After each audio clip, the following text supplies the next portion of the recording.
Ch6. Stanley took a shower, if you could call it that, ate dinner, if you could call it that, and went to bed, if you could call his smelly and scratchy cot a bed. Because of the scarcity of water, each camper was only allowed a 4-minute shower.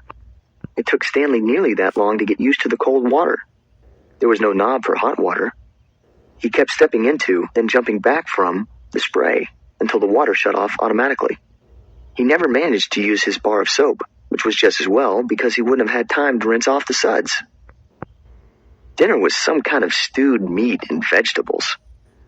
The meat was brown and the vegetables had once been green. Everything tasted pretty much the same.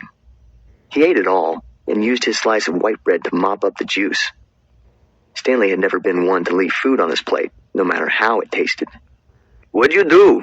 one of the campers asked him. At first, Stanley didn't know what he meant. "They sent you here for a reason." "Oh," he realized. "I stole a pair of sneakers." The other boys thought that was funny. Stanley wasn't sure why.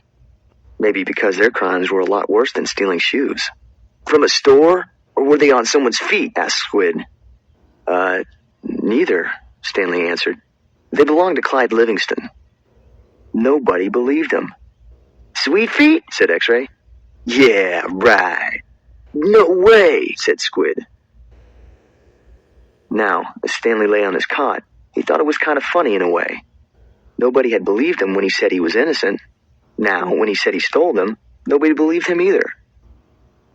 Clyde Sweetfeet Livingston was a famous baseball player. He led the American League in stolen bases over the last 3 years.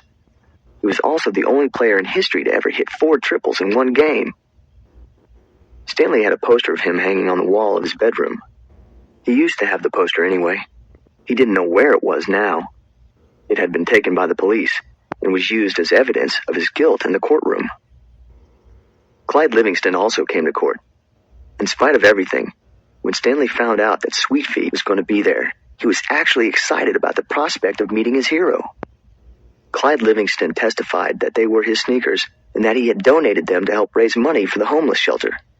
He said he couldn't imagine what kind of horrible person would steal from homeless children. That was the worst part for Stanley. His hero thought he was a no-good, dirty, rotten thief. As Stanley tried to turn over on his cot, he was afraid it was going to collapse under all his weight. He barely fit in it. When he finally managed to roll over on his stomach, the smell was so bad that he had to turn over again and try sleeping on his back. The cot smelled like sour milk. Though it was night, the air was still very warm. Armpit was snoring 2 cots away. Back at school, a bully named Derek Dunn used to torment Stanley. The teachers never took Stanley's complaints seriously because Derek was so much smaller than Stanley. Some teachers even seemed to find it amusing that a little kid like Derek could pick on someone as big as Stanley. On the day Stanley was arrested, Derek had taken Stanley's notebook and, after a long game of come and get it, finally dropped it in the toilet in the boys' restroom. By the time Stanley retrieved it, he had missed his bus and had to walk home. It was while he was walking home, carrying his wet notebook, with the prospect of having to copy the ruined pages, that the sneakers fell from the sky. "I was walking home, and the sneakers fell from the sky," he had told the judge. "One hit me on the head. It had hurt, too." They hadn't exactly fallen from the sky.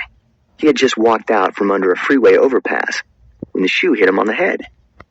Stanley took it as some kind of sign. His father had been trying to figure out a way to recycle old sneakers, and suddenly a pair of sneakers fell on top of him, seemingly out of nowhere, like a gift from God. Naturally, he had no way of knowing they belonged to Clyde Livingston. In fact, the shoes were anything but sweet. Whoever had worn them had had a bad case of foot odor. Stanley couldn't help but think that there was something special about the shoes, that they would somehow provide the key to his father's invention. It was too much of a coincidence to be a mere accident. Stanley had felt like he was holding Destiny's shoes.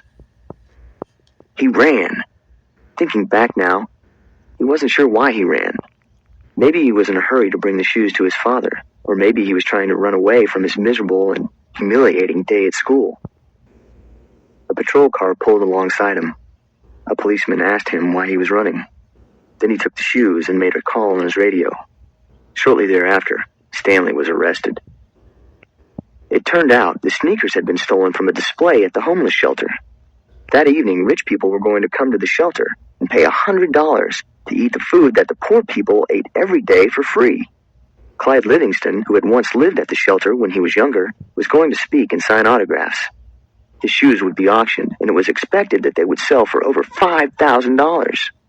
All the money would go to help the homeless. Because of the baseball schedule, Stanley's trial was delayed several months. His parents couldn't afford a lawyer. "You don't need a lawyer," his mother had said. "Just tell the truth." Stanley told the truth, but perhaps it would have been better if he had lied a little. He could have said he found the shoes in the street. No one believed they fell from the sky. It wasn't destiny, he realized. It was his no-good, dirty, rotten, pig-stealing great-great-grandfather. The judge called Stanley's crime despicable. The shoes were valued at over $5,000. It was money that would provide food and shelter for the homeless. And you stole that from them, just so you could have a souvenir.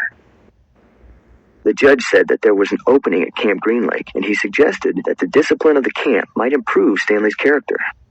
It was either that or jail. Stanley's parents asked if they could have some time to find out more about Camp Green Lake, but the judge advised them to make a quick decision. Vacancies don't last long at Camp Green Lake. Chapter 7.